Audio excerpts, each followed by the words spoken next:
mostly sunny.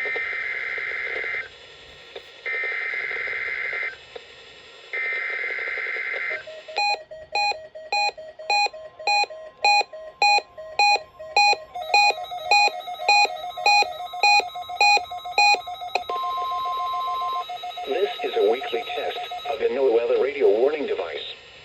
During potentially dangerous weather situations, specially built receivers are automatically activated to warn of the impending hazard. Tests of these receivers normally are conducted by the National Weather Service every Wednesday around noon.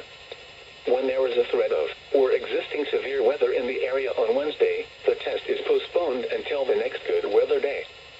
The warning alarm transmitted over this and other NOAA radio stations in southern Wisconsin will normally be activated for watches and warnings that affect the following Wisconsin counties: Richland, Vernon, Adams, Juneau, Marquette, Waushara, Winnebago, Calumet, Manitowoc, Sauk, Columbia, Green Lake, Fond du Lac, Sheboygan, Dodge, Washington, Ozaukee, Iowa,